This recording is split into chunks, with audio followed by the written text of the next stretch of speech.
Hi guys, if you're just joining, I'm just logging in now. So again, we're probably gonna be like 5 minutes late. No worries. So I'm just trying to make sure mics are on, everybody can hear me. So I'm gonna be here on TikTok. Let me lower that just a little bit. I'm gonna make sure we're all comfy here. Okay guys, let's get into this. I apologize for being a couple minutes late. That will always happen. I'm a special needs mom.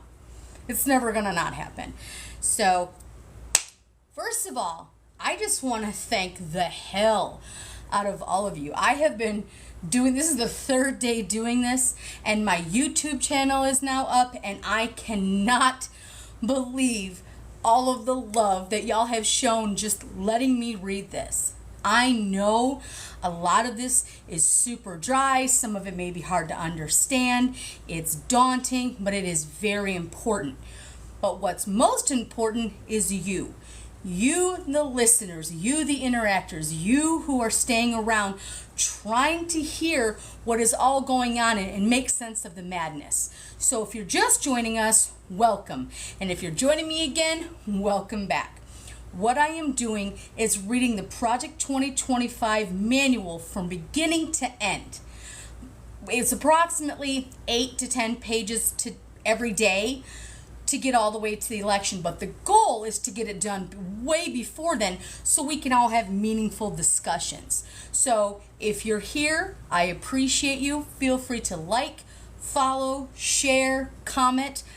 I see gifts all the time, and guys, I appreciate them. It is not expected. I do see them. I'm not ignoring you. I'm just simply trying to read. So if you gift, I absolutely appreciate you, and I want to tell you that ahead of time. So remember, I'm not ignoring you. I'm simply reading. I'm also over on Twitter Spaces if you just want to listen, and if for some reason you can't listen to both, that's okay, because I will upload it later on tonight to my YouTube channel, and they're going to be in succession. So again, feel free to like, comment, share, whatever you want to do so that we can get through this together. Okay, let's take a look and see where we left off. First of all, does everybody have their water? Everybody get their water? Make sure you hydrate. Super hot outside. Also, pop open a Coke Zero. Caffeine is also important. So, also remember that. I don't quite know why that looks so weird on my TikTok. So I apologize. I can see on Twitter that it's hearing me, and I can see on TikTok that's hearing me. So let's just do a brief summary of what we've done in the past 2 days to lead us up to here. So we are currently on page 31, and we were going to start off with Office of the Presidential Personnel, the PPO. So before then, we have gone through and read the intro, the table of contents, the acknowledgments, all of the authors and their bios, how many times Donald Trump has been involved. And every time you hear Donald Trump be involved in this, because I'm told it's 312 times throughout this document, we'll see. And you'll hear me go, I don't know that bitch. I don't know that bitch. And that's what that means, because this bitch knows this bitch. Okay? Him saying, I don't know. Bullshit. Bullshit. Because half of these people were your cabinet members. Half these people have been your staff. Half these people have worked for you for many, many years. So cut the bullshit. And again, guys, thank you for the gifts. I appreciate that. Again, not expected, and I'm not ignoring you. I'm simply just reading, but I am seeing them, and I appreciate it. Okay, so yesterday when we were talking, we'd gotten through that first chapter of the promises for the White House.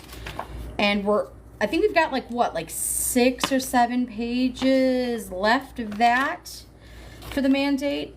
This is just talking about basically his cabinet. And we talked a lot about Schedule kind of F yesterday and what that means.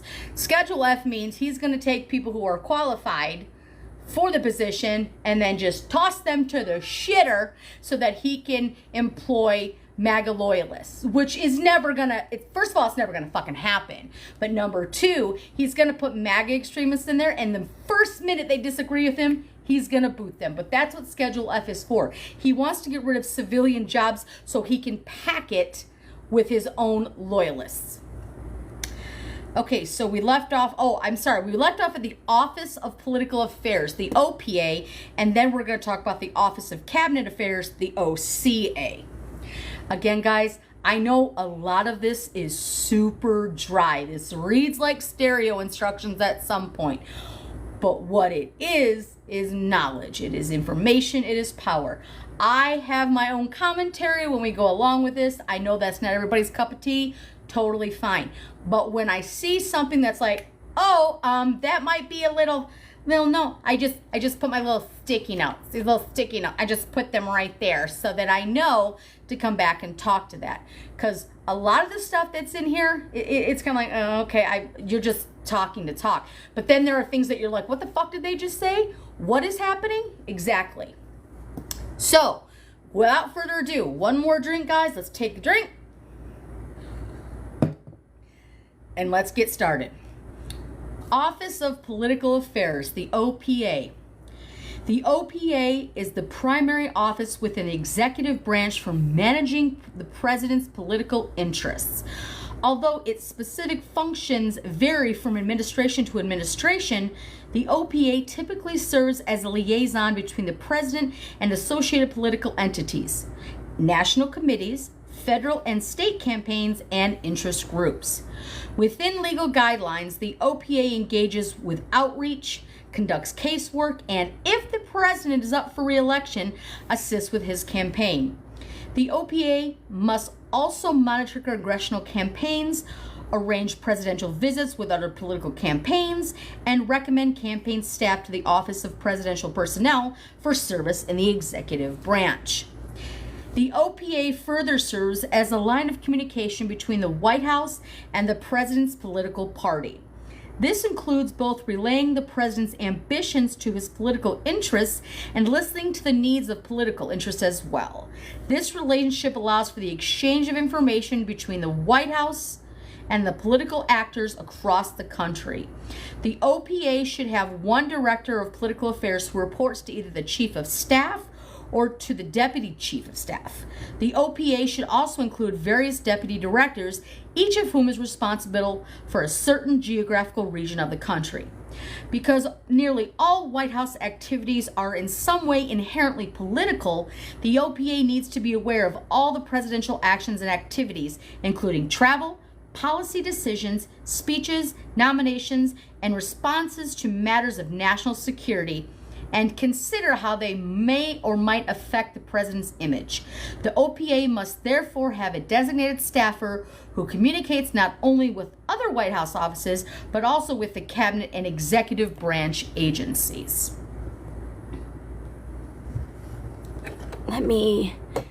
Sorry guys, that light was like bothering the hell out of my eye. I don't know why I got it so like skewed. Sorry for listening over on Twitter. I'm just trying to make sure that y'all aren't looking at my yabos. So, sorry, it's hot in Arizona. I promise the girls aren't going to come out. But doing like this, yeah, this isn't really an OnlyFans type stitch. This is actual TikTok. And I can't like hold this up and read it because it's 500 pages. Okay. If you're following along, we are on page 33. And we're going to read, I think I'm going to go until 2 o'clock today, if that's okay with you guys. Again, guys, thank you for the gifts. I appreciate that. I am seeing them, but I'm seeing them as I pop up my head. I appreciate that. I promise I would never ignore anybody who wants to support the work that I do. Okay. The Office of the Cabinet, the OCA. The OCA's role has changed to some degree over the course of various administrations, but its overriding function remains the same: to ensure the coordination of policy and communication between the White House and the cabinet. Most important, the OCA coordinates all cabinet meetings with the president. It should also organize and administer regular meetings of the deputy secretaries because they typically serve vital roles in the departments and agencies, and further often become acting secretaries when cabinet members resign.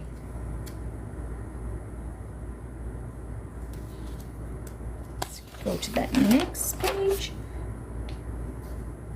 There should be one cabinet secretary who reports to the chief of staff's office, either directly or through a deputy chief, according to the chief's preference and focus. The cabinet secretary maintains a direct relationship with all members of the cabinet. The OCA further consists of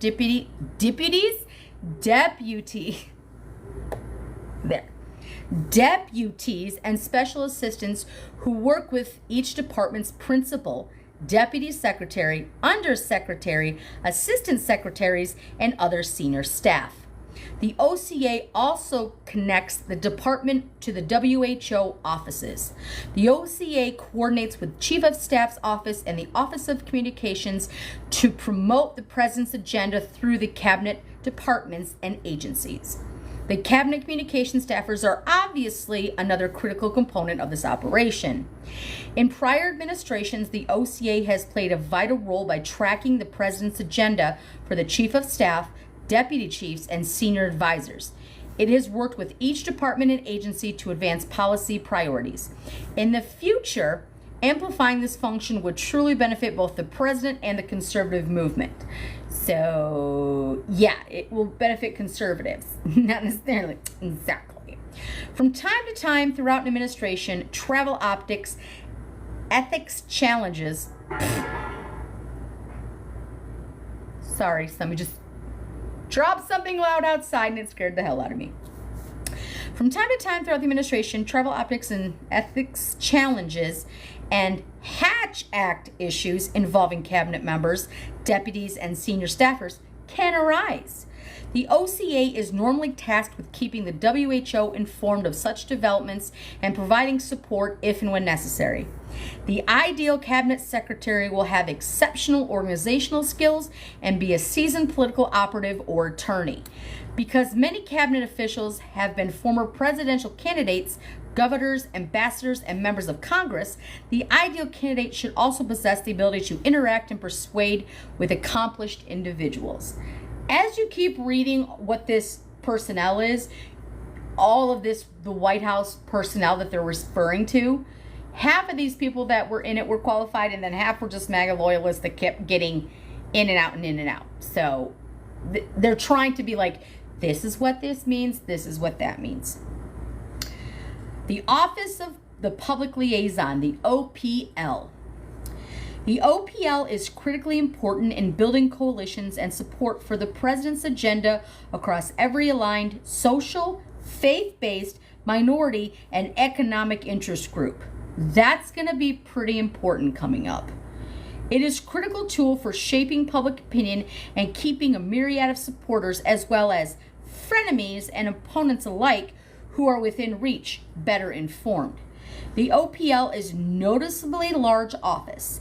It should have one director who reports to the Chief of Staff's office either directly or through a deputy, according to the chief's preferences and focus.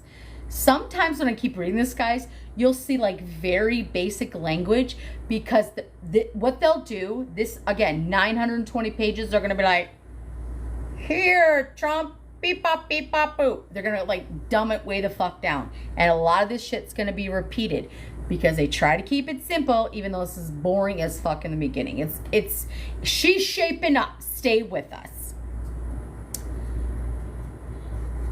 Where were we? The director must maintain relationships not only with other WHO heads, but also with senior staff of every cabinet department and agency.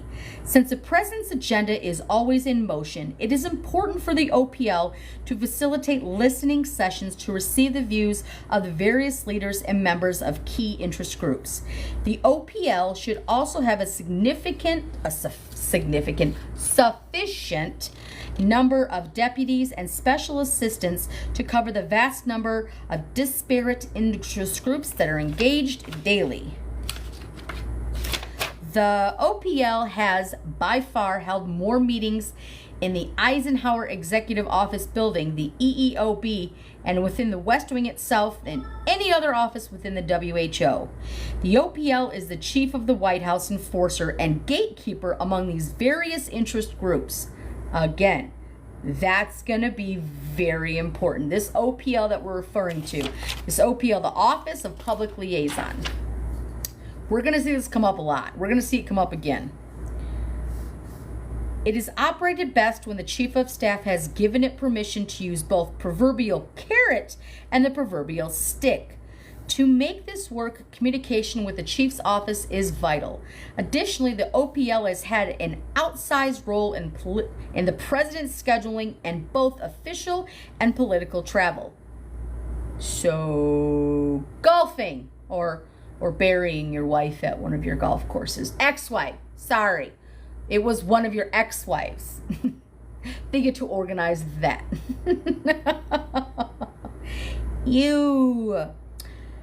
The OPL director should come from the president's election campaign or Capitol Hill, but should not have deeply entrenched connections to a K Street entity or any other political stakeholder. We know that's a lie. Some prior relationships can create real perceived biases toward one group or another. No fucking shit. Duh. The director should be amiable, gregarious, highly organized, and willing to shoulder criticism and pushback from interest groups and other elements of the administration. Unlike the director of the OPL, deputies and special assistants need deep understanding of the Capitol from K Street to Capitol Hill. They should have extensive experience in private industry, the labor sector, the conservative movement, and among the specific interest groups with which they will be asked to engage on behalf of the White House. OPL staffers work with more external and internal parties than any other WHO staffers. In turn, they must be effective communicators and initiative takers. They must also be able to influence, persuade, and most important, listen to various stakeholders to ensure that they feel heard. The OPL staffers must understand from the outset that their job might be modified or even phased out entirely as administration policies, priorities change. I wonder where we've seen that. Okay, the IGA, Office of the Intergovernmental Affairs. The IGA connects the White House to state, county, local, and tribal governments. In other words, it's a one-stop shop for the administration's agenda and all non-federal government entities. The IGA should have a director to whom one or two deputy directors report. The director must ensure that the White House remains connected with all non-federal government entities. The interests and perspectives of these entities are represented in policy discussion, organized events with the West Wing, EOP senior staff, and IGA staff throughout the departments and agencies. The IGA can be staffed in a variety of ways, but two arrangements are most common. Each deputy and that deputy staffer are responsible for a type of government. A group of staffers is responsible for a specific geographical region of the country. Again, it's like, okay, we understand staff, but God, they make this like one of those like terms of conditions, terms and conditions, like, here, sign this, but it's 3,000 bagillion pages. This is what this should staff look like. This is what this means. You should do that. They want to make it boring, so when they put the meaty shit in the middle of this, they think we won't see it. But we're going to read all the way through it and make our own informed decisions. That's what we going to do here. And man, take a drink again. The IGA, as suggested above, represents the interest and perspectives of non-federal government entities, but its primary job is to make sure that those entities understand an administration's agenda and ultimately support it. The IGA must work with other White House offices, especially the OPA and the OPL, and manage its staff throughout the department and agencies. IGA staff must therefore have communication skills, understand political nuance, and be willing to engage in the complexity policy discussions. They should also be not just generally responsive, but also proactive in seeking out the interests and perspectives of non-federal government entities. White House Policy Councils. As the federal government has ballooned in the size over the past century, it has become increasingly difficult for the president alone to direct his agenda across the executive branch. 3 White House policy councils have come into existence to help the president to control the bureaucracy and to ensure continued alignment between agencies, leadership, the White House priorities. Those councils, as previewed above, are the NSC, the NEC, and the DPC. Each is headed by the assistant to the president and performs 3 significant functions. 1. Policy coordination. The primary role of the Policy Council is to coordinate the development of the administrative policy. This frequently includes developing significant legislative priorities, coordinating policy decisions that impact multiple departments and agencies at times, and coordinating policy decisions within a single department or agency. This process must ensure that all relevant offices are included, that competing or conflicting opinions are also thoroughly discussed and evaluated, and when there are disagreements among White House senior staff or among cabinet members, a well-structured question is presented to the president for immediate or final decision. Do as I say, don't do as I do. You know what I mean? Like, sir, they're saying this, and you're like, nope, that's what that means. Number 2, policy advice. By virtue of working in the White House, the heads of 3 policy councils will also function as independent policy advisors to the president. This aspect of the role will vary depending on the individual in this position and the president's governing philosophy. Incumbents have ranged from honest brokers who mostly coordinate, ensure all opinions are fairly presented to the president, to policy deciders who largely drive a given policy topic on behalf of the president. Policy implementation. The policy councils, this is number 3, okay guys, so number 3 is policy implementation. We have policy coordination, policy advice, and now policy implementation.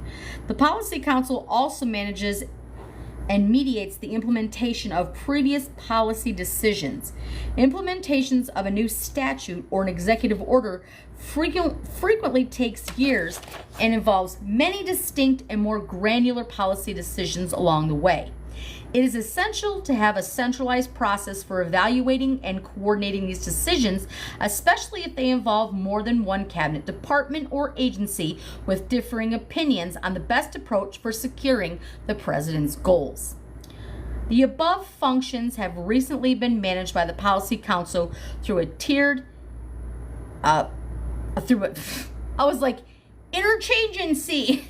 interagency policy process.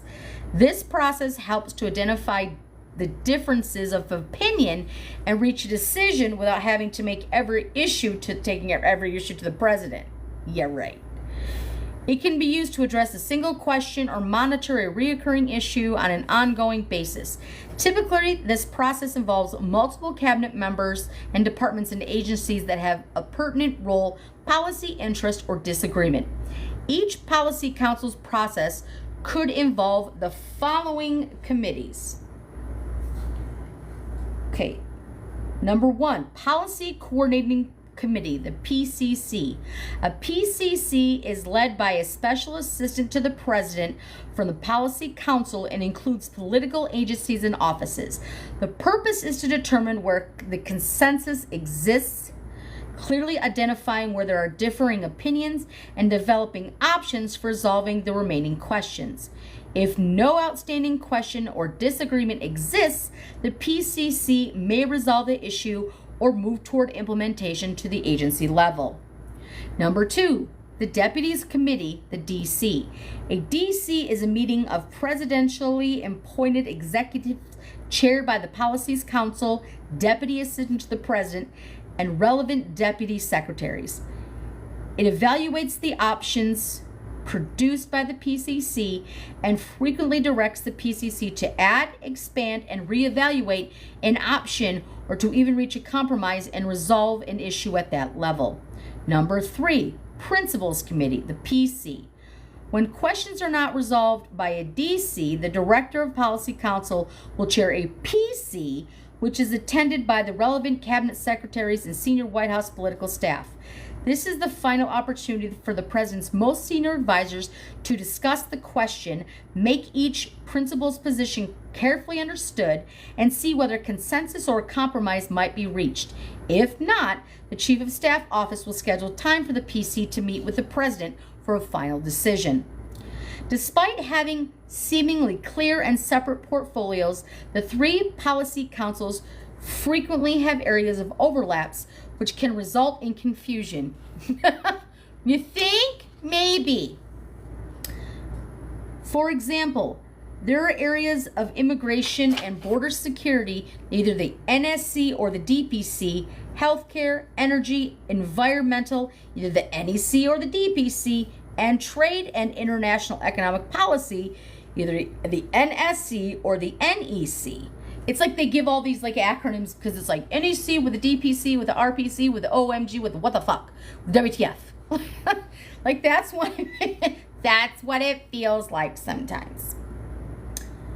While other chapters will cover specific policy goals for each department or agency, incoming policy councils will need to move more rapidly to lead policy promises around cross-cutting agency topics, including countering China, enforcing immigration laws, reversing regulatory policies in order to promote energy production, combating the left's aggressive attacks on life and religious liberty, and confronting wokeism throughout the federal government. The fact that wokeism, again, every time they're like, the left agenda, the woke, it's sound bites. It's simply just sound bites.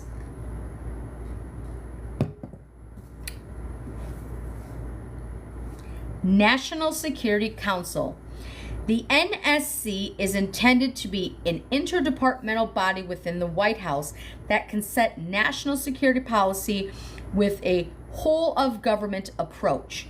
Unlike other policy councils, the NSC was established by a statute.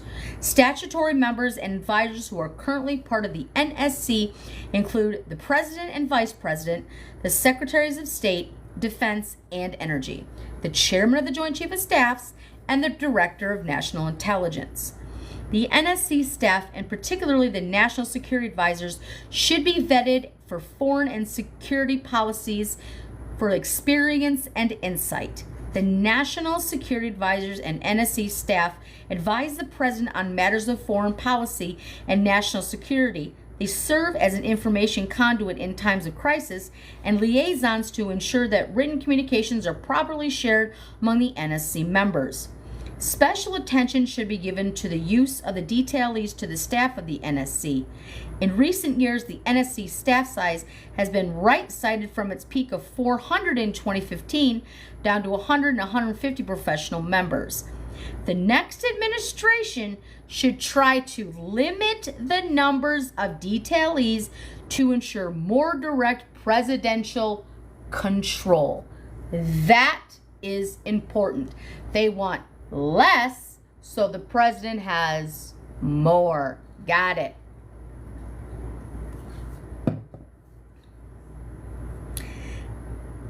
National Economic Council. The NEC was established in 1993 by executive order and has 4 key functions. 1, to coordinate the economic policymaking process with respect to domestic and international economic issues. 2, to coordinate economic policy advice to the president. Number 3, to ensure that policy decisions and programs are consistent with the president's stated goals and that those goals are being effectively pursued. Number 4, to monitor the implementation of the president's economic policy agenda. The NEC director coordinates and implements the president's economic policy objectives by working with cabinet secretaries, their departments, turn the page, and agencies. The director is supported by staff policy experts in various fields, including infrastructure, manufacturing, research and development, agricultural, small business, financial regulation, housing, technology, and innovation and the fiscal policy. The NEC considers economic policy matters, and the DPC typically considers anything else related to domestic matters with the exception of the economic policy matter. With the exception of economic policy matters, plural. It also differs from the Council of Economic Advisors, the CEA, whereas the NEC is in charge of policy development. The CEA acts as the White House's internal research for economic analysis. It is therefore critically important to find people with the right qualifications to head both the NEC and the CEA. The CEA is almost always led by well-known academic economists, and the NEC is regularly led by someone with expertise in directing the president's economic policy process. Those who have served in the role have ranged from former CEOs to the nation's largest investment firms to financial service industry managers to seasoned congressional staffers who have managed the economic policy issues for top financial and tax writing committees. So they know how to hide the money. Domestic Policy Council. Oh my God. Like I said, guys, NEC, REC, W2F, OMG. It looks like this may only have like 2 more pages to get through all these friggin' acronyms. And then we'll be on to the Executive Office of the President.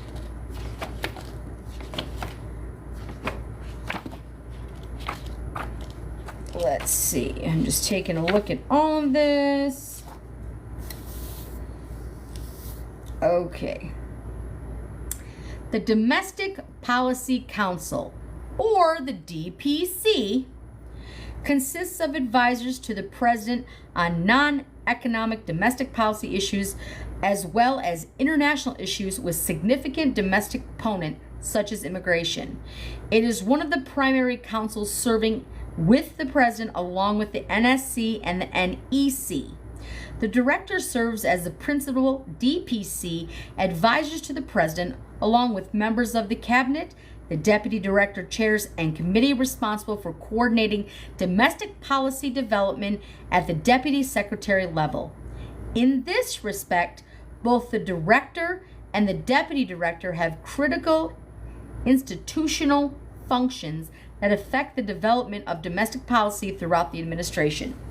The DPC has policy experts, for example, special assistants to the president or the SAPs, who are responsible for developing, coordinating, as well as for advising the president on specific issues.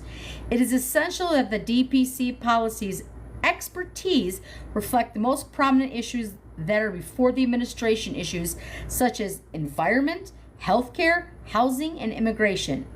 In addition, DPC SAPs should demonstrate a working knowledge of rulemaking process, although they need not necessarily be experts on regulation, because a working knowledge of rulemaking process will facilitate the DPC's effectiveness in coordinating the administration's policy.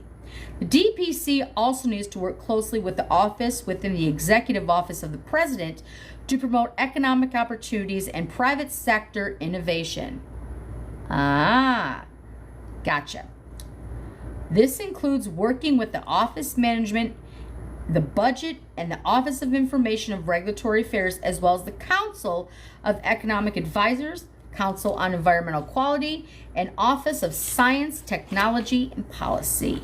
To this end, the director should chair a standing meeting with principals from each of the EOP offices to enhance coordination from within the White House. Several areas will be especially important to the DPC as it works to develop a well-defined domestic policy agenda. one of the promotions of innovation, such as foundation of economic growth and opportunity. The president should establish an economic opportunity working group chaired by the DCP director to coordinate the development of policies that promote economic opportunity. Another important area is the promotion of healthcare reform to bring down costs for the American people and the pressure that spending on healthcare programs puts on the federal budget. Think about that. That's going to be right there. So let's say that one again. Let's really listen to that one. Another important area is the promotion of healthcare reform. They don't want quote-unquote Obamacare. They want to cut costs for health care. Healthcare reform to bring down costs for the American people. You don't want to bring costs down for the American people. Stop with your shit. It has nothing to do with that. And the pressure that spending on health programs to put on a federal budget. You want to keep digging into things that y'all refer to as entitlements. Social Security, Medicare, all of that bullshit. And you say, oh, I want to lower healthcare costs. And how many times do we have to have the discussion on insulin before any of you fucks did anything? And it's like, oh, maybe not. Okay, maybe. Well, we're not going to cap it. Well, maybe. You don't. The conservatives don't want to bring down healthcare costs. They want to cut healthcare costs so it can go somewhere else. Like, as they keep referring, defense. The defense budget. Okay.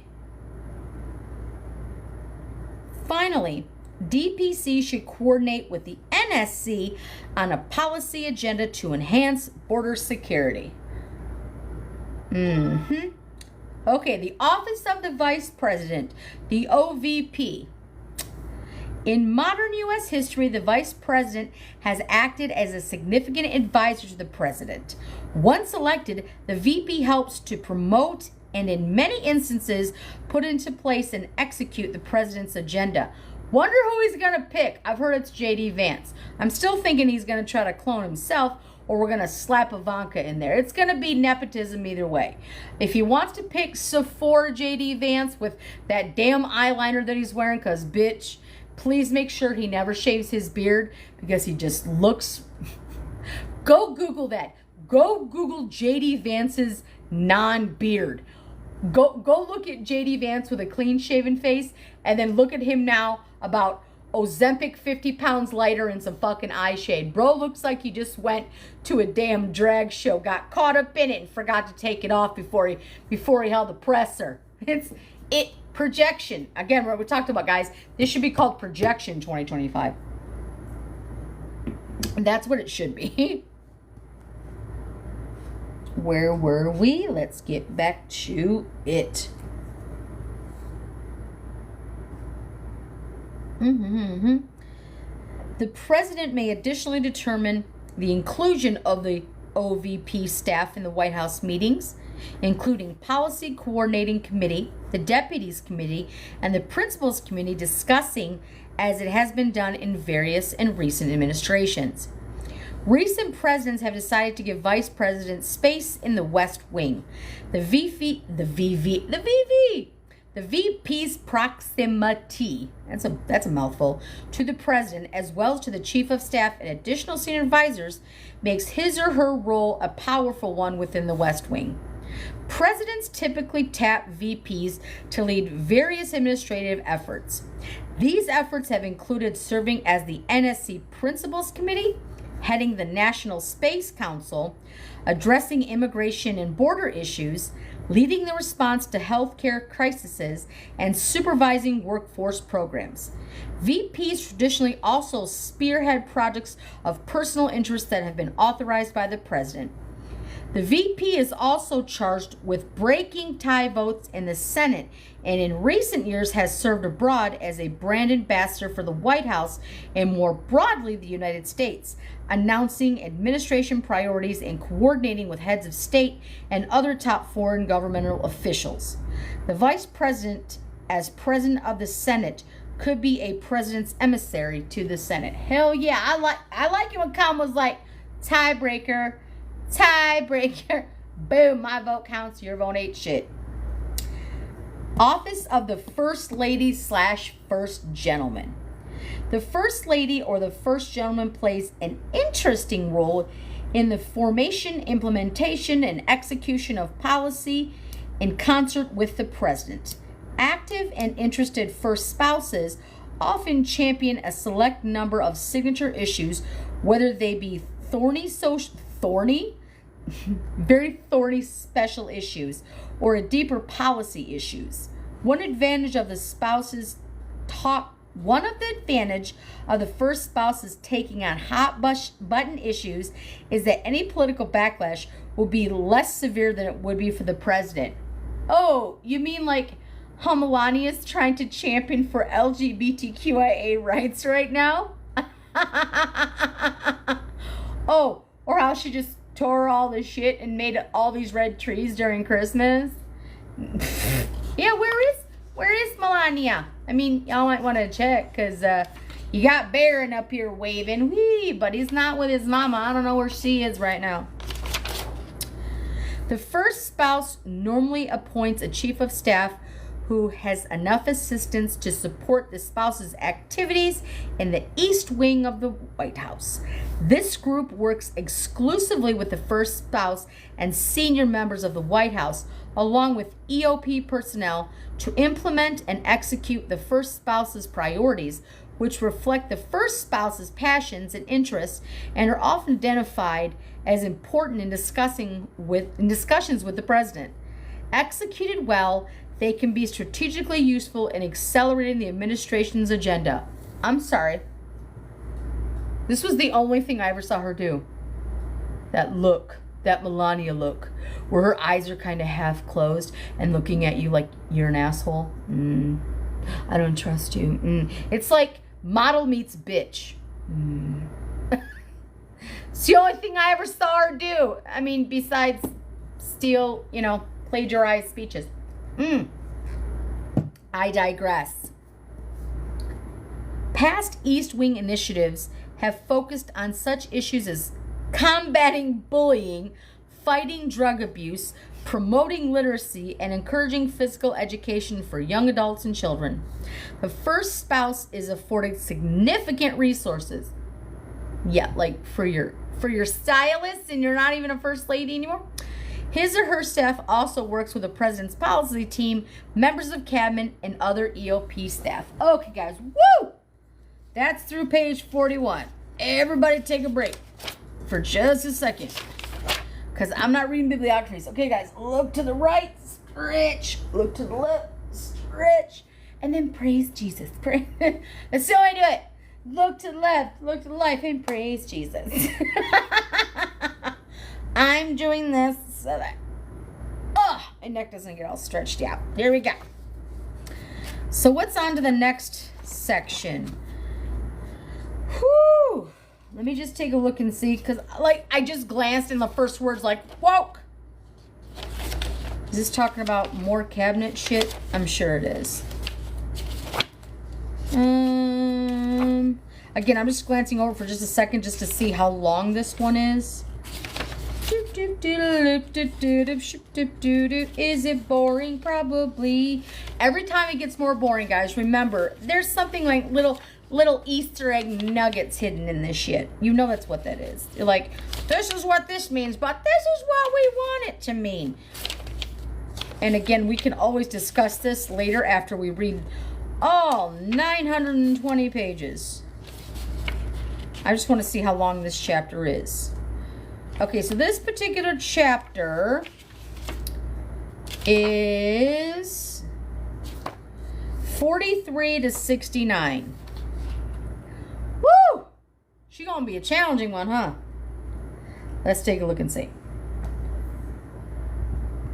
Executive Office of the President of the United States.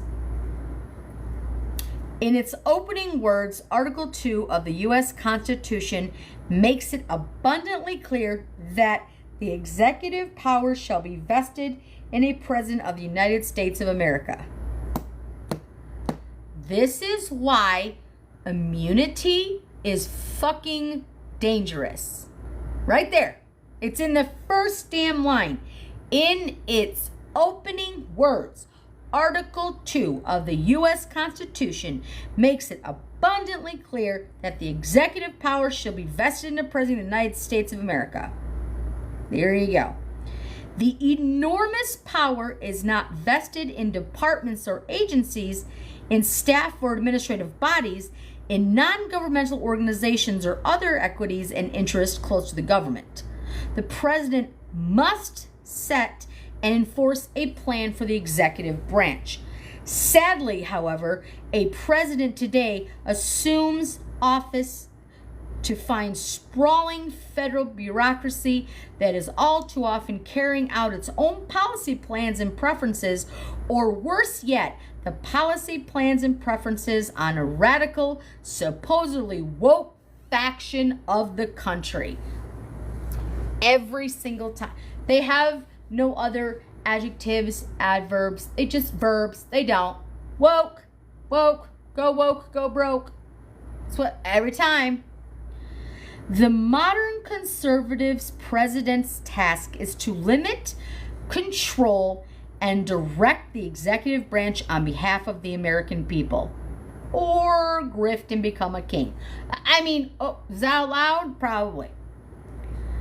This challenge is created and exacerbated by factors like Congress's decades-long tendency to delegate its lawmaking power to agency bureaucracies, the pervasive notion of the expert independence that protects so-called expert authorities from scrutiny, the presumed inability to hold career civil servants accountable for their performance, and the inability to increase the reality that many agencies are not only too big and powerful, but also increasingly weaponized against the public, and a president is elected by the people and empowered by the Constitution to govern.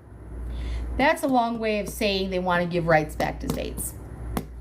It's too big. You need less government. You mean less government like everybody, so it's just down to like American Kim Jong-un. That's what you mean.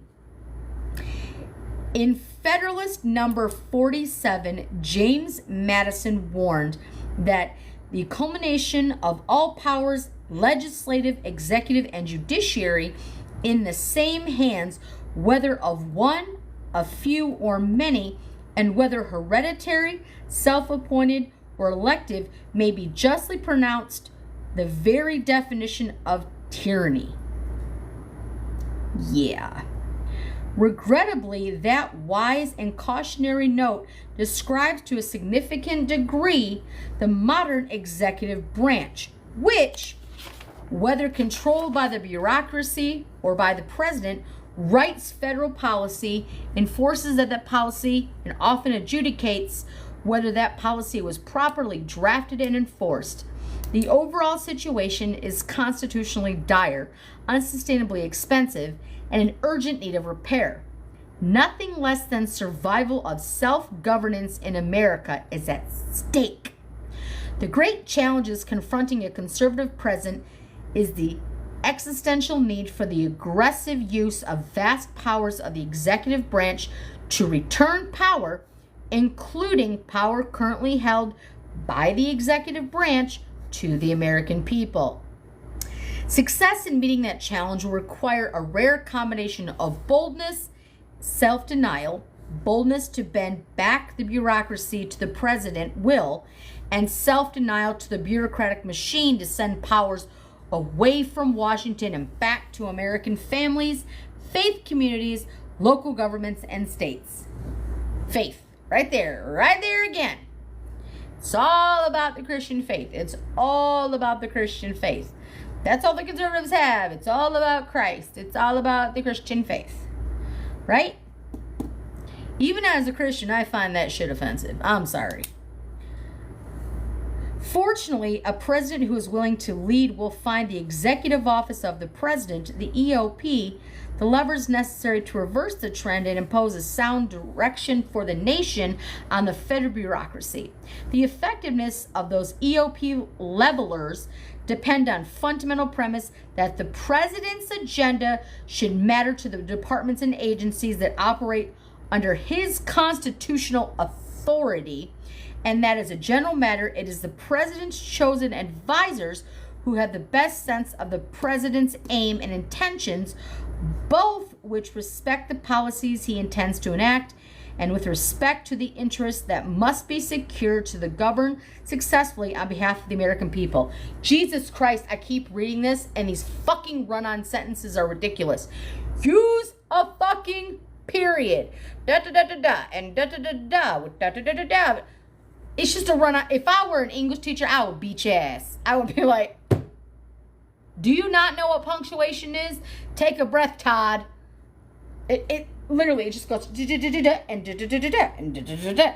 That's why this shit's boring and nobody wants to do it, because every time you read it, your eye goes somewhere else. I can't. Why is it saying the same thing over again? Why does it keep? Where are the periods? Where's the exclamation? Where is the break in paragraph? This is a long-winded shit to be like, again, and look through it. If you look through these long-winded sentences, here is going to be, okay, but here, there's going to be effect. It's ridiculous. Like, oh my, how did these people pass an 8th grade English class and are going to try to run the go? I don't even know. Whew. Fortunately, is that where we just were? Yep. Fortunately, a president who is willing to lead will find the executive office of the Is that what I just read? Hang on. Like I said, it's such a run-on sentence. I forgot what I was fucking reading. Woo! Yes. Respect interest. This chapter focuses on key features and recommendations for several of the EOP and his EOP's important components. Phew! U.S. Office of Management and Budget. OMB assists the president in the execution of his policy agenda across the government by employing many statutory and executive procedural levelers to bring the bureaucracy in line with all budgetary, regulatory, and management decisions.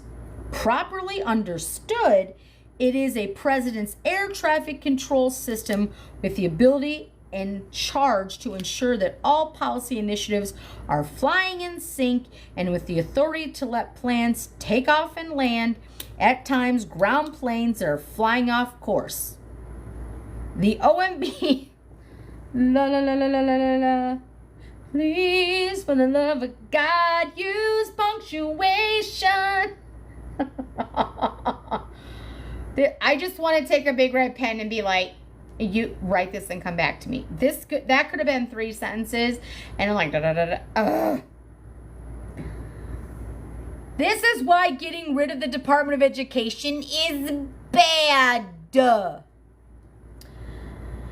Okay, the OMB's key roles include 1, see, they got it right.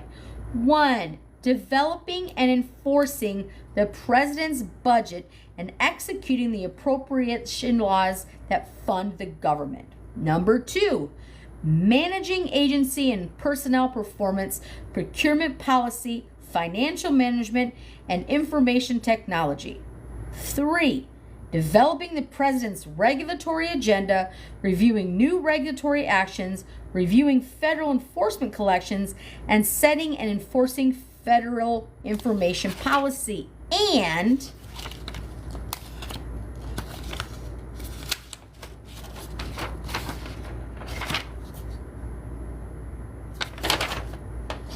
they're a fucking moron again. So it just said but it goes on to the 4th point. Like, you didn't need the and. It just says and, literally. developing the president's regulatory agenda, reviewing new regulatory actions, reviewing federal information collections, and setting and enforcing federal government policy. Period. Use punctuation when you get rid of the Department of Education. It's gonna keep happening, bro.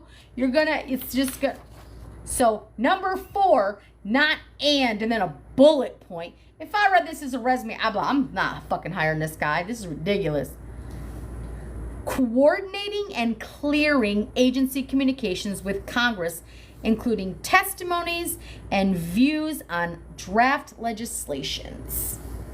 I'm going to pull this a little closer to me so we can read a bit easier.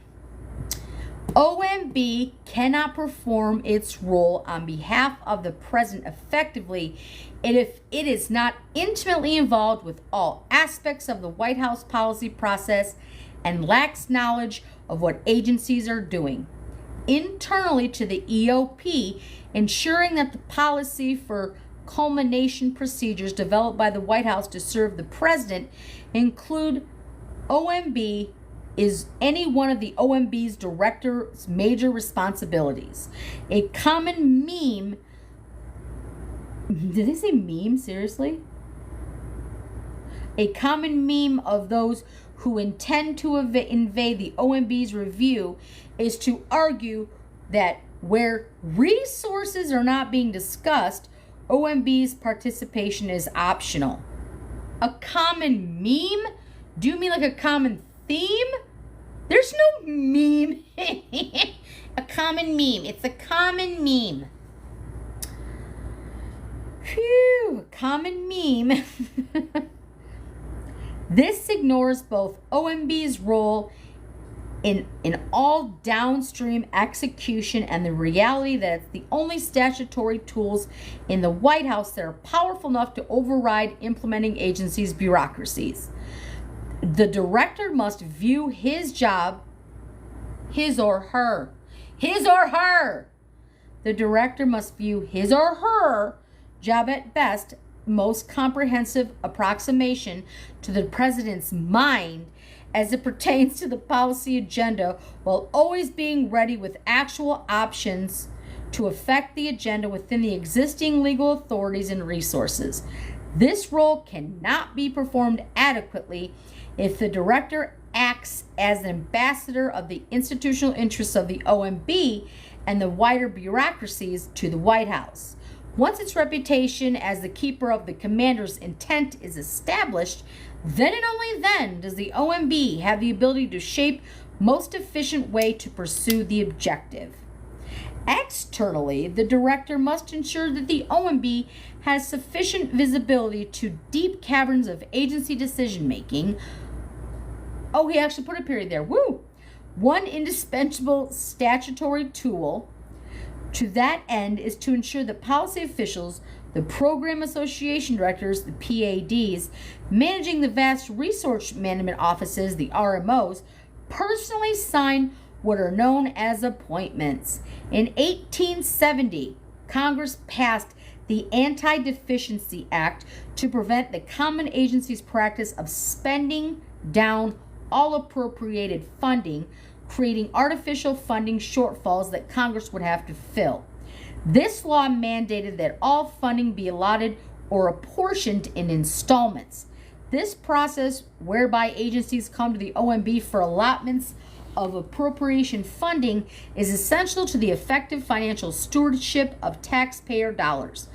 OMB can then direct on behalf of the president the amount, duration, and purpose of any apportioned funding to ensure against waste, fraud, abuse, and ensure consistency with the president's agenda and applicable laws.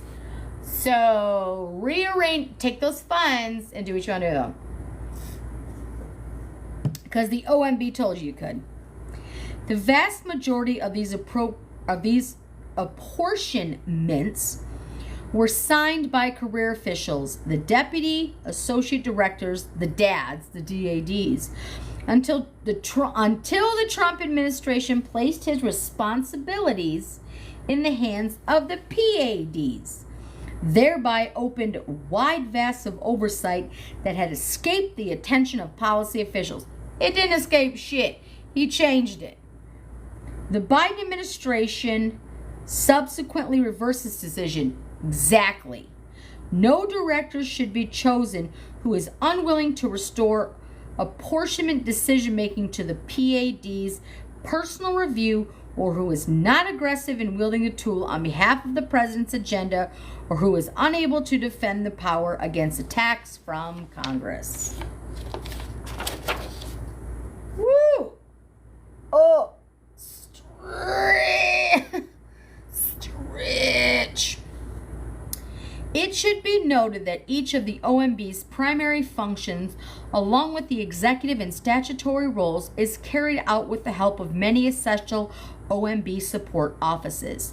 The two most important offices for moving OMB at the will of the director are the Budget Review Decision Boards, the BRD, the Office of the General Counsel, the OGC, and the director should have direct, effective relationship with head of the BRD. He is considered the top career official within the OMB and transmit most instructions through that office because the rest of the agency is institutionally inclined toward its direction and responds accordingly. The BRD inevitably will translate the directions from policy officials to the career staff, and at every stage is obviously vital to the director to ensure its translation is an accurate one. In addition, many key considerations involving enacting a president's agenda hinge on existing legal authorities. The director must ensure that the appointment of general counsel, who is respected yet creative and fearless in his or her ability to challenge legal precedents that serve to protect the status quo. This is vital within the OMB, not only with respect to the development of the policy options for the president's review, but also with respect to the agencies to attempt to protect their own institutional interests and foreclose certain avenues based on mere assertion, not proof, that the law disallows it or that conversely attempts to disregard the clear statutory of the commands of Congress.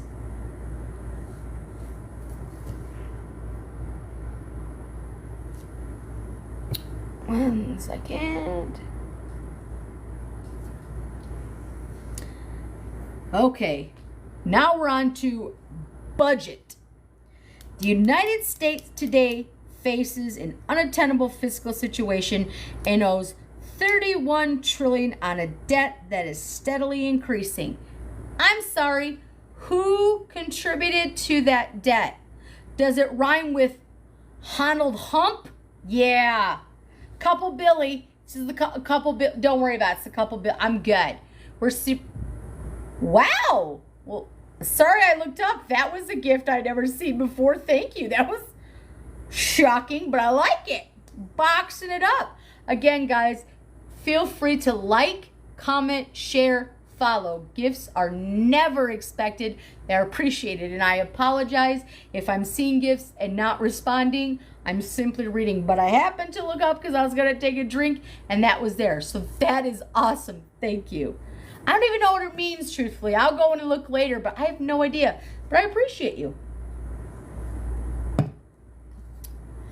Also, guys, remember, if you're listening here and you can't listen right now or you want to listen later, I will upload this to YouTube so that you don't have to sit for the whole thing, or if you want to listen later on, I get it. I just want to read it now. I want it to be over on Twitter Spaces so they can hear it there, and then later it will be listed on YouTube. And everything right here is linked right here in my bio. My Twitter, my Instagram, whatever, X, my Twitter, my Instagram, my TikTok, they're all right there. So you can feel free whenever you can, and my YouTube. So all four of those are linked right in there if ever you want to listen without being here live. I totally get it, and I appreciate all of you for listening, all 214 of you in this room, and I apologize. I think there's 10 or 12 over in Twitter Spaces. Two totally different platforms, but I appreciate you following along. The OMB, let's get back to it. So we'll talk about budget. I'm going to say it again. The United States today faces an unattainable fiscal situation and owes $31 trillion in debt that is steadily increasing. The OMB director should present a fiscal goal to the president early in the budget development process to address a federal government's fiscal irresponsibility. This goal would help to align the months-long processes of developing actual proposals for inclusions in the budget. Though some mistakenly regard it as a mere paper-pushing exercise, the president's budget is in fact a powerful mechanism for setting and enforcing public policy at federal agencies. Exactly, federal agencies. But somebody wants to give rights back to the states, and somebody wants to have Schedule F to have to employ his own cronies and pack his own courts. You know what I mean? You know what I mean? The budget team includes 6 resource management offices that, together with the BRD and other components, help the director of the OMB to develop and execute a detailed agency spending plan that bear on every major aspect of policy formation and execution at federal agencies. Through initial priority setting and ongoing supervision of agency spending, OMB's budget team plays a key role in executing policy across the executive branch, including at many agencies wrongly regarded as independent. The RMOs, of each of which is led by political appointees known as PAD and career DAD, so the pads and the dads, are separated into 6 functional units: national security, national resources, energy and science, health, education, income, maintenance and labor, transportation, justice and homeland security, and treasury, commerce, and housing. Because the RMOs are institutionally ingrained in nearly all policymaking implementation across the executive branch, they play a critical role in helping the director to implement the president's public policy agenda. However, because each RMO is responsible for formulating and supervising such a wide range of policy details, many granular but critical policy decisions are effectively left to career professionals who serve across administrations. To enforce the OMB's ability to help the president drive policy agencies, the existing 6 RMOs should be divided into smaller subject matter areas, allowing for more PADs, and each of these PADs to have a deputy PAD. This expanded pool of RMOs with additional policy leadership would enable more comprehensive direction and oversight of policy development and implementation. Regardless of whether Congress adopts the president's full set of budgetary recommendations, the president should reintroduce the concept of the administrative pay-as-you-go, or an administrative called PAYGO. Not PayPal, PAYGO. One word. It's like Fago, but you PAYGO. That's all I'm going to hear now in my head. I'm like, Fago? Nope. PAYGO. PayPal? Nope. PAYGO. This simple procedural requirement imposes budget neutrality on the discretionary choices of federal agencies, of which there are many in nearly all areas of policymaking. These simple steps force the executive branch to control what it can control. The principle may occasionally yield the others overarching requirements, such as a presidential's regulatory budget, but in nearly all cases, administrative PAYGO, I'm never not going to laugh at it. PAYGO plays a unique and indispensable role in enforcing fiscal responsibility at federal departments and agencies. The president should use every possible tool to propose and impose fiscal discipline in the federal government. Anything short of that would constitute abject failure. Okay. Management. The management office of OMB, The M side, as it is often called, is responsible for carrying out several important agency oversight functions, many of which are statutory. The management team includes the following offices led by presidentially appointed Senate-confirmed individuals. Number 1, the Office of the Federal Procurement Policy, the OFPP. Number 2, the Office of Performance and Personnel Management, the OPPM. The Office of Federal Financial Management, number 3, the OFFM. Number 4, the Office of the Federal Chief Information Officer, the OFCIO. And number 5, the Made in America Office, which was added by the Biden administration and is not a Senate-confirmed slot. Well, now I'm kind of disappointed that OPP is not included in this, because you kind of think with all the bullshit we go through, you've got OFPP, OMMP, OFFM, OFCIO, but we don't have OPP. I'm kind of thinking it's a little bit bullshit. Each of these offices has responsibilities and authorities the president can use to help drive policy across government.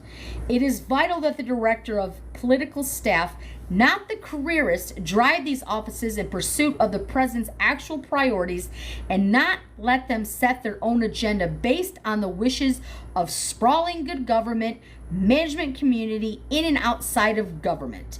Many directors do not properly prioritize the management portfolio, leaving it to the deputy management, but such neglect creates purposeless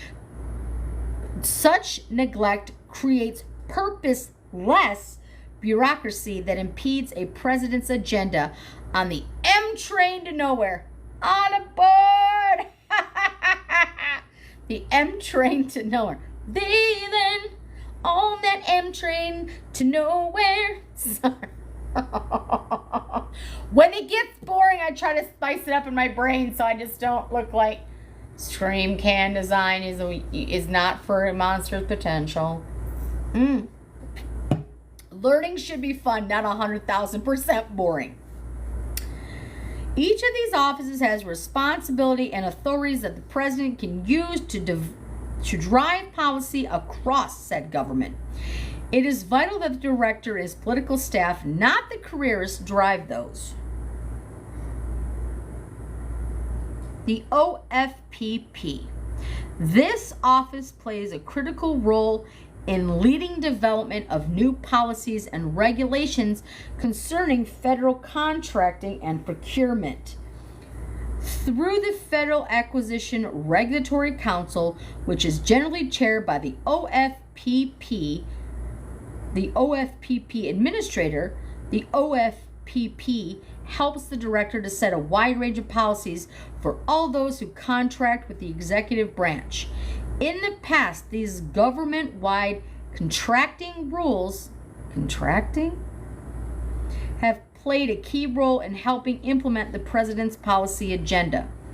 This office should be engaged early and often in the OMB's efforts to drive policy including by obtaining transparency and about entities that are awarded the federal contracts and grants by using governmental contracts to push back against woke policies in America. So they want to pay contractors more. Got it. OPPM. You down with OPPM? No, I'm not. No, I'm not. Good Lord. Through this office, the director helps federal agencies to establish their performance goals and performance review process. The OPPM also works with the U.S. Office of Personnel Management, the OMP, to establish and manage personnel policies and practice across the federal government. The director should instruct the OPPM to establish annual performance goals and review processes for agencies that reflect the president's agenda. OPPM should also be part of the president's strategy to set and enforce sensible policies and practices for federal workforce. The OFFM. Let me see. OFFM.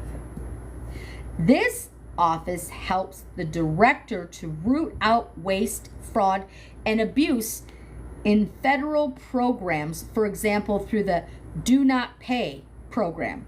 It should be part of the efforts to save precious taxpayer resources or to grift. The OFCIO. This office guides the federal government's use and adoption of internet-based technologies to improve government operations and save taxpayer money. As a function of its leadership role, it is critical that interagency discussions on a wide range of technology issues be had. The office, thus, is an important part of the President's efforts to modernize, strengthen, and set technology adoption policy for the executive branch. The MIAO. Building an example and work of the Trump administration, President Biden established this office to centralize, carry out, and further to develop the government's agencies to Buy American and other Made in America commitments. Its work ought to be continued and further strengthened. Regulatory and Information Policy. OMB's OIRA, just so many damn acronyms, plays an enormous and vital role in reining in the regulatory state and ensuring that regulations achieve important benefits while imposing minimal burdens on Americans. The President should maintain Executive Order EO 12866. I feel like I should point that out there. EO Executive Order 12866. I'm going to come back to that one. I'm not 100% familiar with what that is, but I am going to see. It is the foundation of the OIRA's review of regulatory actions. The administration should likewise maintain the recent extension of those standards to regulatory actions of the U.S. Department of Treasury. Regulatory analysis and the OIRA review should also be required of the historically independent agencies, as the Office of Legal Counsel has found it legally permissible, not illegally, legally permissible.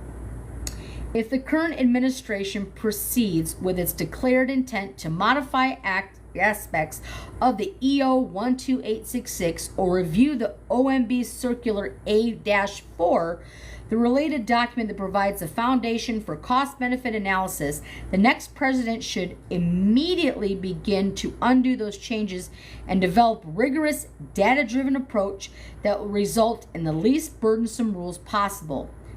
The next president should also review the directive of Executive Order 13891, EO 13891. That's one we can come back to as well, and I want to bookmark that. Because again, do I know what all these executive orders are? No, but we're going to learn together. Together forever. I'm just bookmarking that with my handy dandy little coloring marks.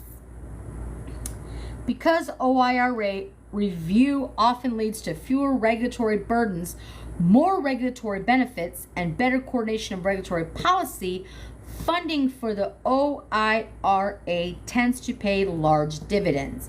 Yet over the years, funding for the OIRA has diminished. This trend should be reversed. The budget should also include sufficient full-time equivalent FTE, full-time employees, to form regulatory advanced teams that would consult with agencies on cost-benefit analysis and good regulatory practices at the beginning of the rulemaking process for the most important regulations. These teams would help agencies take cost-benefit analysis into account from the beginning of their rulemaking efforts, which in turn would result in higher quality regulations of a swifter eventual OIRA review.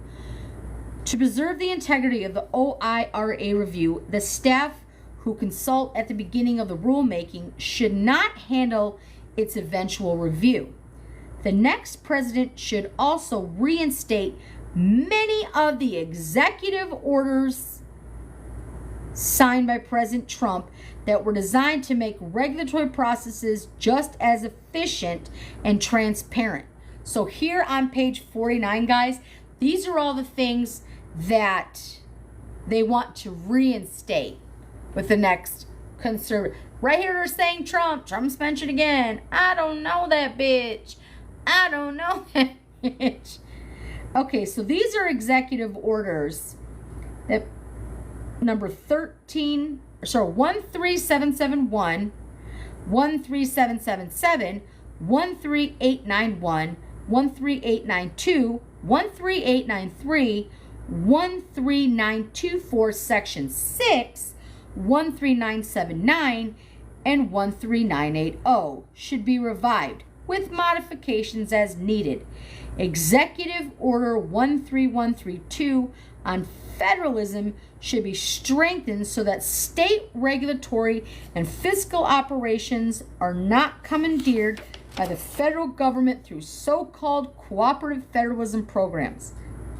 Additionally, the president should revise and sign updated versions of President Ronald Reagan's Executive Order 12630 on federal takings. Again, let's look up that. We're talking about Reagan Executive Order 126. Why do we keep calling it 12? 12630.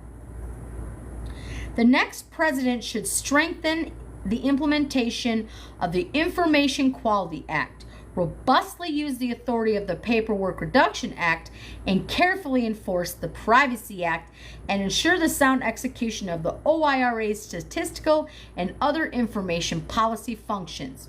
Please use punctuation. Regulatory cooperation agreements can also promote the further adoption of good regulatory practices which improve market conditions for America and her allies.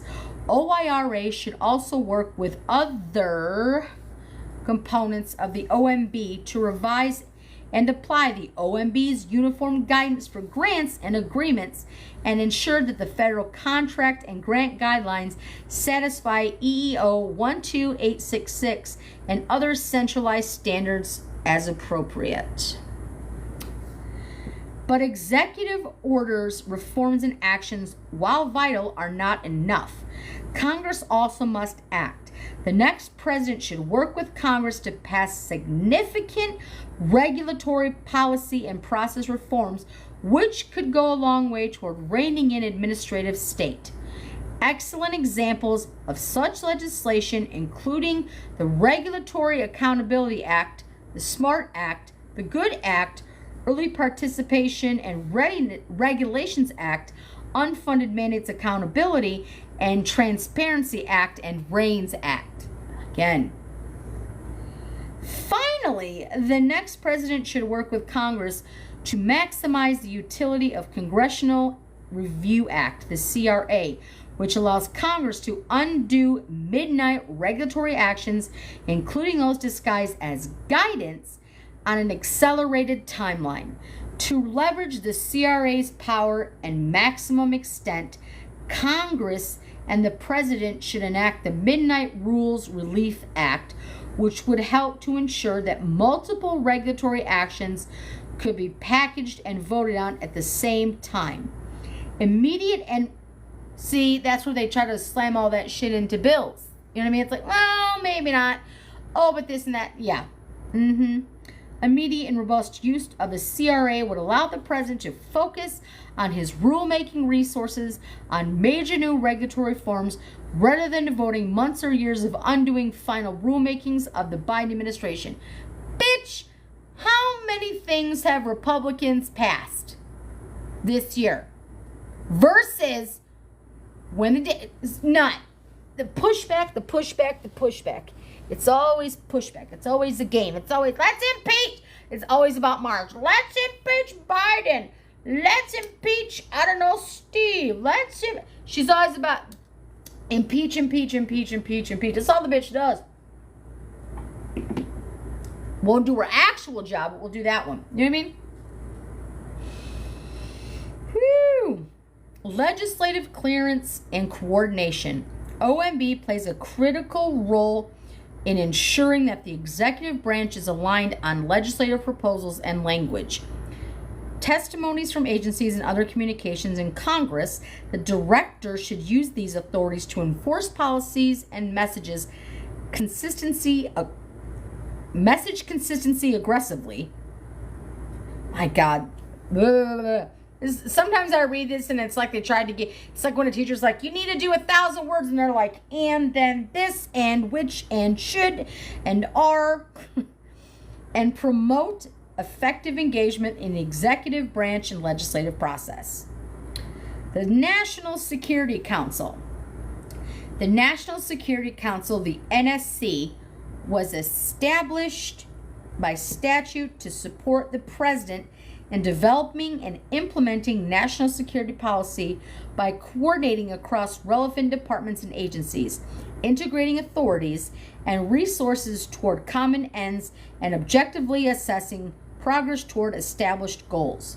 Led by the National Security Advisor, the NSA and the NSC staff will be successful in implementing the president's national security goals only if it is made up of personnel with technical expertise as well as alignment to the president's declared national security policy priority. God, this is boring as shit. It's literal, and it's all single spaced.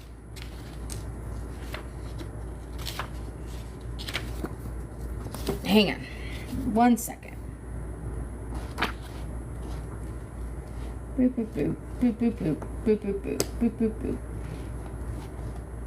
I'm just looking to see how many more pages are just, I mean, there a lot of it's like single line.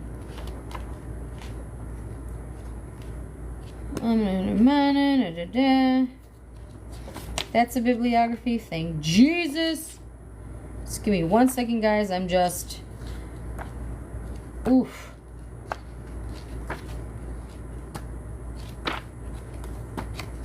Yeah, this one's gonna, everybody look to the left, right, right, look to the left, praise Jesus, praise Jesus.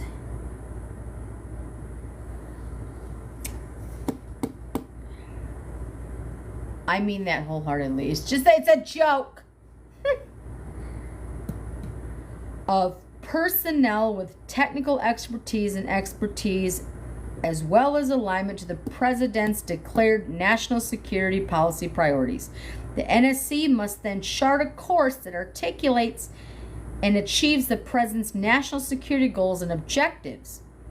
That president should empower a strong NSC that not only has the power to convene the policy process, but is also entrusted with the full power of the presidency to drive bureaucracy. In organizing by means of the presidential directive, the NSC staff is more responsive and aligned with the president's goals and empowered to implement them.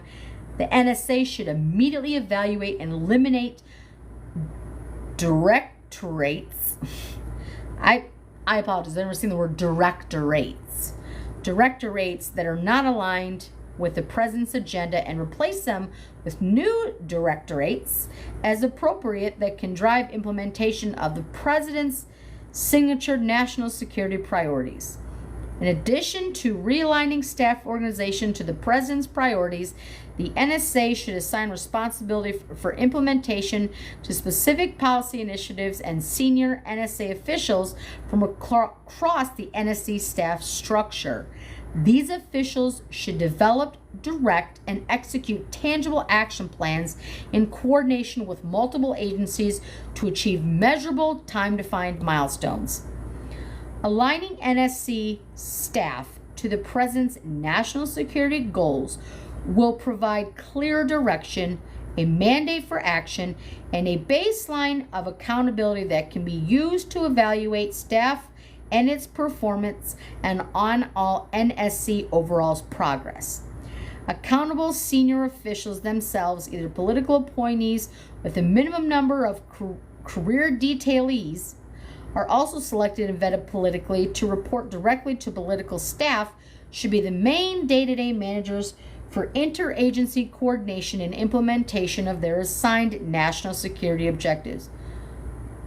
Jesus, did I mention this is boring?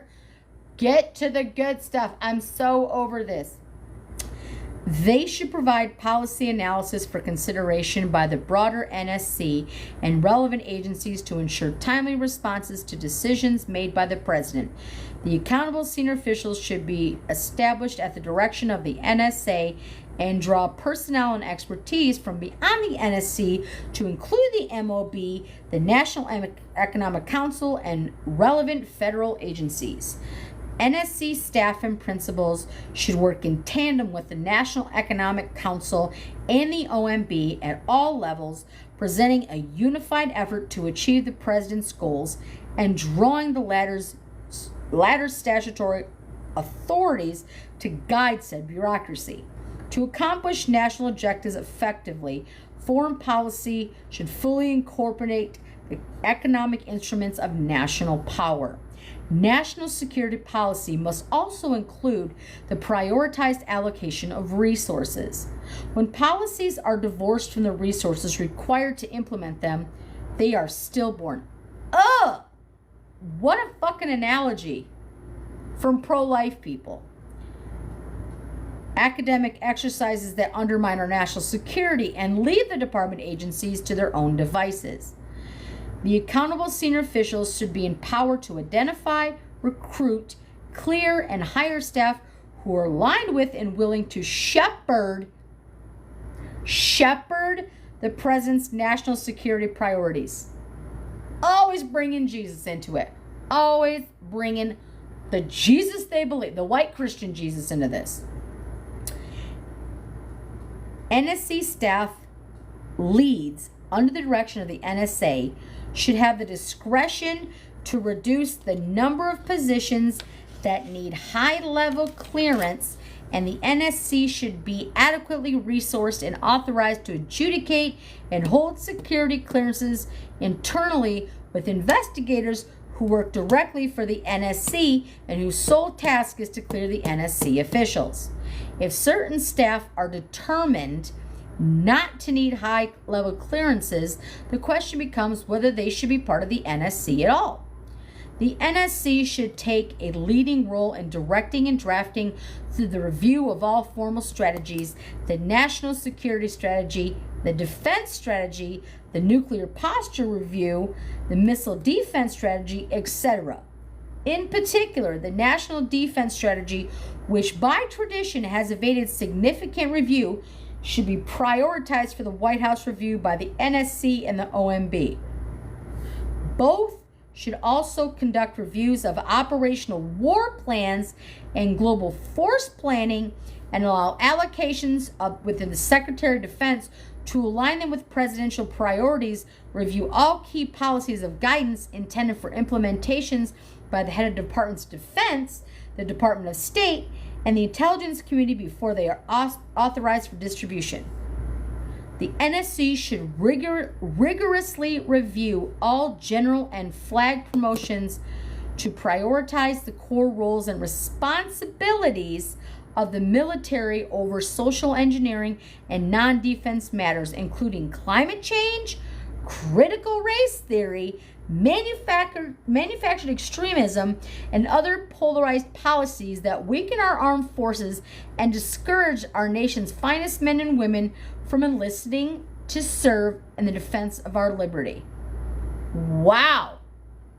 That was some bullshit. So they're talking about you should just review this. They want to get like the national defense strategy. Should rigorously review all general and flag office promotions and prioritize core role responsibility. Military over critical race theory? So what he's trying to do is build a military force for himself to enforce everything through the military that they never support when they come home. You know what I mean? They want a workforce, they want a workhorse, but they don't want to take care of them when they're done, but they want them to enforce and bend his will. Like Kim Jong-un, like Pootie Poo. Exactly what's happening. Wow. The NSC staff will need to consolidate the function of both the NSC and the Homeland Security Council, the HSC, incorporate the recently established Office of National Cyber Director, and evaluate the required regional and functional directories. Given the aforementioned prerequisites, the NSC should be properly resourced with sufficient policy professionals, and the NSA should prioritize staffing the vast majority of the NSC directories with aligned political appointees and trusted career officials. For instance, the NSA should return all non-essential detailees to their home agencies on their first day in office so the new administration can proceed efficiently without the personnel landmines left by the previous stewards. As soon as possible, should replace all essential detailees with staff aligned to the new president's priorities.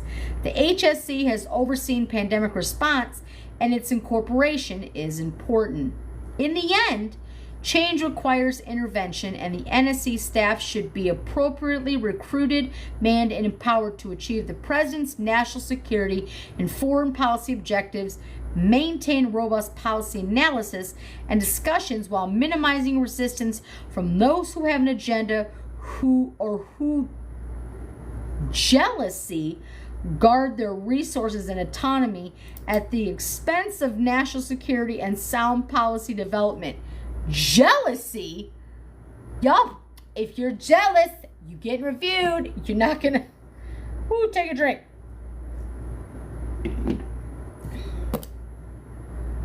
Additionally, the White House Chief of Staff and the NSA must ensure that the NSC is functioning in tandem with the rest of the White House and the rest of the White House staff to benefit from the best strategic thinking of the president's top advisors.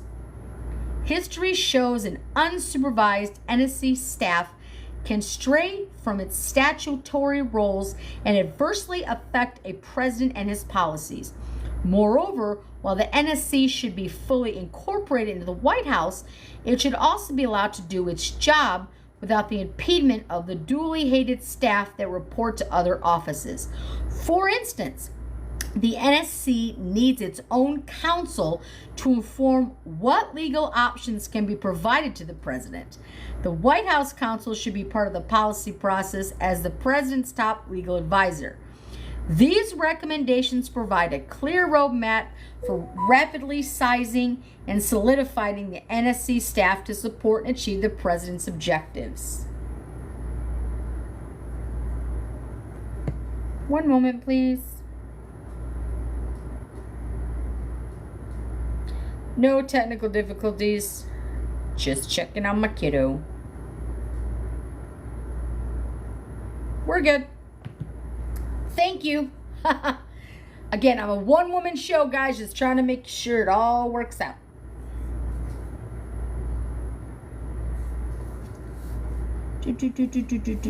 Where were we? Moreover, while the NSC should be fully incorporated into the White House, it should also be allowed to do its job without the impediment. Okay, we got that. For instance, the NSC needs its own counsel. We got that. These recommendations provide a clear roadmap for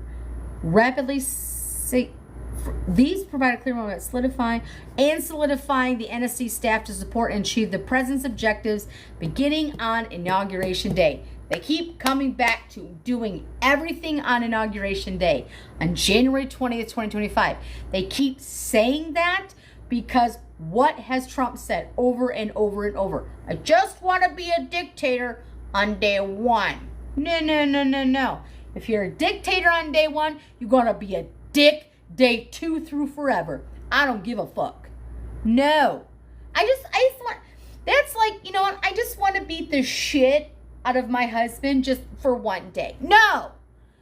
That's what I'm saying. This is what this is Inauguration Day.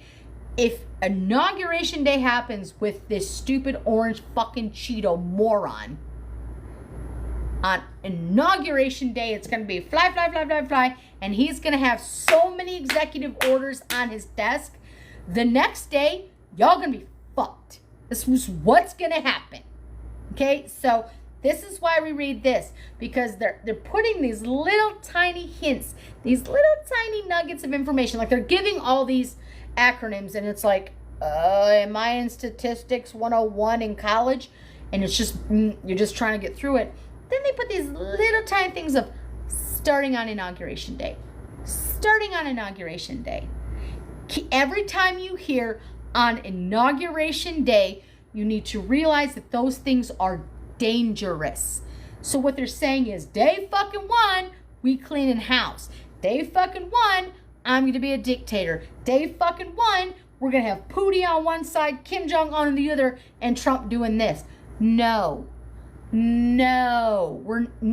Inauguration Day is going to be for Joe Biden. Inauguration Day is going to send that other sumbitch packing.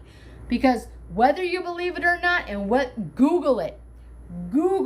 They already have it out where it says Trump 2028. Bitch, if you thought Biden was old now, you could wait another 4 years and then Trump's going to be all of a sudden good again? Hell no. No. While this has been started, and it started as 3,000 pages, condensed into 9 or 10 different mandate updates, down to this feasible 920, it's all a plan for Trump, because he's their puppet. He's their pawn. He will do what they say because he's a fucking moron and because he thinks he wields the power, and he doesn't. This is where we get to take it back, and this is why I'm reading what I'm reading. Because while it is boring as shit, and even my brain is like singing a song as I'm sorry, I'm doing this, but in my head I keep going, they not like us. They not like Kendrick. Oh my God. You're in my brain, sir. And you're keeping me awake, so I appreciate it. They not like us. They not like... Woo! Okay, a little bit back to reality. Let's take a quick drink. I got about 15 more minutes or so, and then I got to check with the babysitter, so let's get through just this little part of it. I think that's what I'm going to do, guys. I think... we're going to read... I just want to see how many more pages this is. We went to 69, right? We're only on page 53. It actually only goes from 53 to... Oh,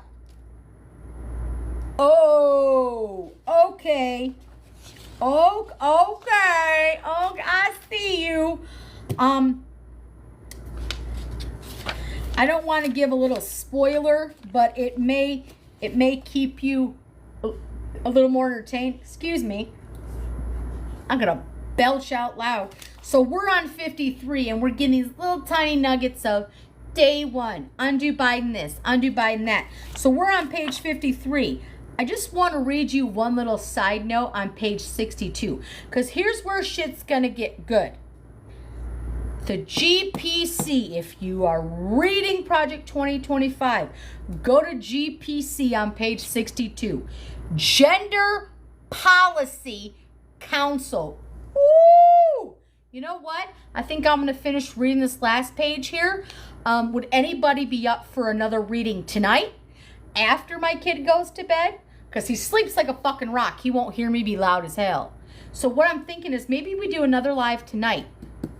Can anybody just, if you're in it, can you just say, hell yes, Jovember. I want to see the word Jovember. Jovember. Yes. Jovember. Yes. So, again, I would like to do a poll, but I don't even know how to do that. I'm just a simpleton. So we'll read through this, but I'm going to go live again tonight because, oh my God, is it, you trying to implement policy, people.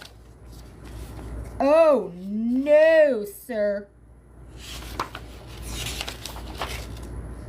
Oh, now we're getting good. Now we're starting to cook with some gas. Now we're starting to see it. You know what? I'm just going to go ahead and I'm going to read you this little teaser because all this other shit's kind of boring. We're going to go back to it. We're going to go back to page 53, the National Economic Council, the NEC. But I just want you to hear what it says here about the Gender Policy Council. The president should immediately revoke Executive Order 14020 and every policy, including sub-regulatory guidance documents produced on behalf of its related establishment or promotion of the Gender Policy Council and its subsidiary issues. Abolishing the Gender Policy Council would eliminate central promotion of abortion as health services, comprehensive sexuality education, and the new woke gender ideology, which has a principal tenet, gender affirming care and sex change surgeries on minors. Y'all fucking lying. This is bullshit. This is what this is going to be. So again, boring. What the fuck was that? Boring. Stereo instructions. IKEA put shit together. What the fuck did he just say? Yeah. That little teaser right there. Oh my God. In addition to eliminating the council, developing new structures and positions will have dual effect of demonstrating that promoting life and strengthening the family. Right there. You're going to see that. Promoting life and strengthening the family. This is where my motherfucking ass is going to get heated. You're going to see it over and over. Promoting life and strengthening the family is a priority while also facilitating more seamless coordination and consistency across the U.S. government. Woo. That's what they're talking about. And again, they're going to combine it into these little acronyms. The GPC is what we have, and they want to just got it. We're going to read the National Economic Council, the NEC, which is about a page and a half.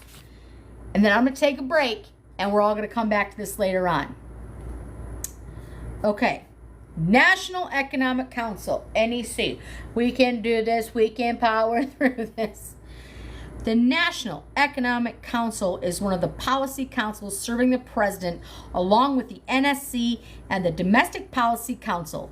The director serves as principal advisor to the president on domestic and international economic policy, communicates the president's economic message to the media.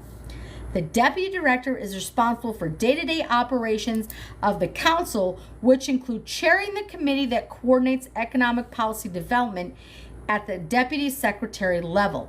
In effect, the deputy director are all the officials who are primarily responsible for the development of economic policy making for the administration.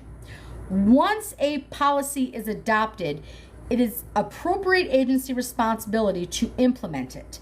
The NEC's policy process is also used to determine whether the president should support or oppose legislation passed by Congress. In addition to its leadership, the NSC has policy experts. For example, Special Assistants to the President, or SAPs, who are responsible for developing and coordinating as well as advising the president on specific issues. Well, we all fucking know Donald Trump gonna have like 9 million SAPs. Gonna need no shit. It is essential that the policy experts of the NEC reflect the current environment and their most pressing issues. Today, this would include, among other topics, taxes, energy and environment, technology, infrastructure, healthcare, financial services, workforce, agriculture, antitrust, and competition policy and retirement programs. NEC SAPs should have working knowledge of how the administration can implement policy through rulemaking process, although it's not necessary that they be experts on the regulations themselves, particularly given the OMB's role. This will facilitate the NEC's effectiveness in coordinating administration's policy. The NEC needs to work closely with other offices within the executive office of the president to promote innovation by private sector and create an environment that will stimulate economic activity while reducing federal spending and debt. This includes working with the DPC, the NSC, the OMB, the Council of Economic Advisors, the Office of Intergovernmental Affairs, the Office of Cabinet Affairs, White House Counsel, Council on Environmental Quality, Office of Legislative Affairs, and Office of Science and Technology Policy. To this end, the NEC director should chair a standing meeting with the principals from each of the other EOP offices to enhance coordination from within the White House. In the past, there has been tension among the DPC, the NEC, and the NSC over jurisdiction. It is important to set clear jurisdictions at the start of an administration to prevent needless and counterproductive turf fights. In addition, the principal deputies for International Economic Policy is jointly appointed by the NSC and the NEC and could end up serving in two different interests. To avoid such problems, International Economic Policy should be entirely coordinated by the NEC. It will be especially important for the NEC to work seamlessly with the Council of Economic Advisors, the CEA, which provide the President and the White House offices with the latest economic data and forecasts, as well as estimates of economic impact and proposed policies, and prepares the annual economic report of the President. The CEA is not a policy council and therefore does not run policy processes, which is the responsibility of the NEC, DPC, and the NSC. However, the CEA does play a key role in ensuring any policy considered by the council is rigorously evaluated for its economic impacts. The NEC works closely with the White House Office Communications Office of Speechwriting to ensure that the White House messaging, media, and engagement communication to the President's economic policy is effective. The NEC also plays a role in advancing the President's economic agenda by advising the Office of Presidential Personnel on appointments to economic posts, including positions in financial regulatory agencies. The NEC helps to ensure that the economic post is held by a person who shares the President's policy priorities and works well with the rest of the administration's economic team. The financial regulators are run partly by civil servants, some of who are political appointees in prior liberal administrations, who often resist a conservative administration's policies. It is therefore critical that administration not only appoints capable individuals to these agencies, but also has the personnel who can be hired into senior staff positions within these agencies. A few areas will be specifically important at the NEC is to develop a well-funded and defined economic policy agenda. One of its promotions of innovation is a foundation for economic growth and opportunity. Another is the creation of an environment that fosters economic growth through tax reform and the elimination of regulatory and procedural barriers. Make it easy for him. Gotcha. Okay, guys, we're going to end here.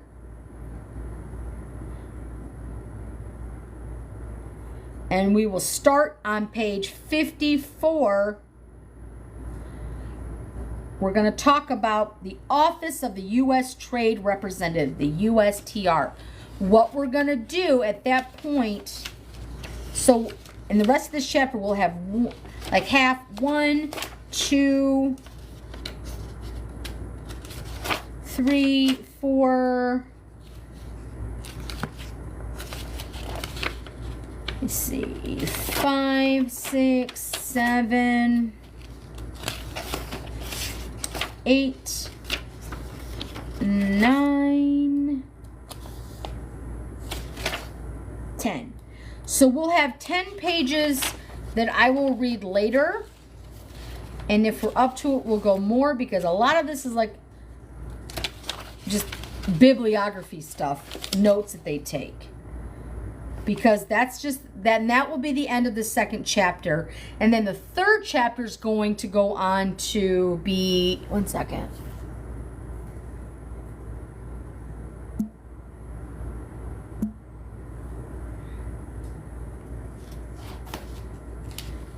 It's the Central Personnel Agencies managing the bureaucracy. Donald Devine, Dennis Dean Kirk, and Paul Dans. So,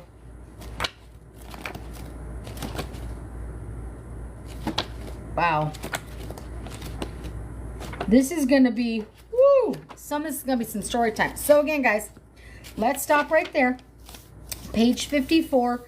We're doing great. We're doing amazing, guys, because like I said, this is daunting.